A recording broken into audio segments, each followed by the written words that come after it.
En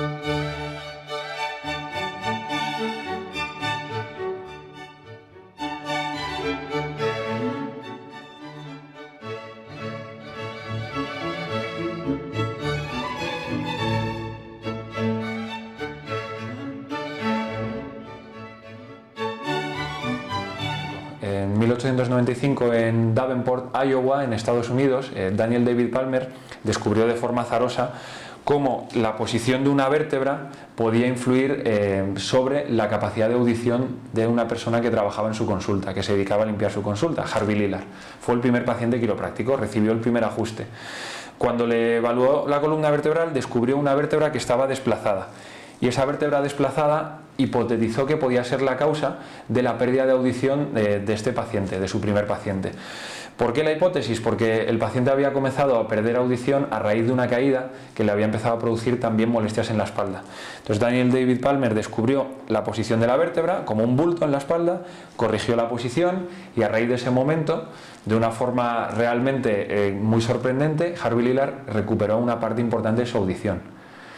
A raíz de ese momento empezó a evolucionar la quiropráctica como la ciencia que se dedicaba a estudiar cómo la mecánica de la columna vertebral podía interferir sobre la función del sistema nervioso. En los años 30 el primer quiropráctico español se fue a estudiar a Estados Unidos y regresó a España, pero hasta los 70 en realidad no comenzaron a instalarse otros quiroprácticos ya de forma, digamos, de forma más regular en España. Empezaron a venir a cuentagotas, pero empezaron a venir. En el 86 se establece la Asociación Española de Quiropráctica, que hace el rol de colegio, regulando, digamos, la integración de los quiroprácticos que ejercen en España para asegurarse de que sean quiroprácticos titulados, con una formación universitaria. A partir de ahí la quiropráctica va creciendo, pero de forma lenta, hasta que se alcanza una masa crítica en los 90 de unos 100 quiroprácticos, y a partir de ahí se intenta buscar una integración parecida a la que hay en otros países donde se empieza a reconocer la quiropráctica como profesión sanitaria.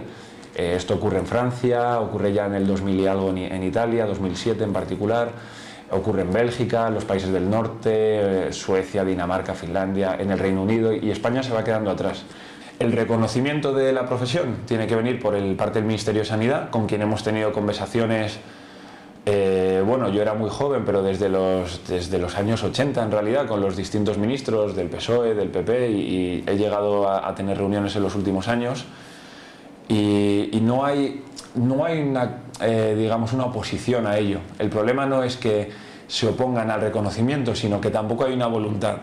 Probablemente no hayamos alcanzado una masa crítica de quiroprácticos todavía como para poder ser un núcleo de presión que pueda pedir esos derechos. Es cierto que en otros países, sin alcanzar esa masa crítica, como ha ocurrido en Italia, que eran también 200, como somos nosotros ahora, o como ha ocurrido en Portugal, que tiene una ley desde 2008, si no me equivoco, y en Portugal me parece que hay unos 30 quiroprácticos. Son menos, pero por el motivo que sea, el gobierno ha mostrado más interés y se ha reconocido. Entonces, habría dos pasos. Por un lado, reconocer la profesión como sanitaria, y por otro lado reconocer los estudios, que de momento son estudios privados en España.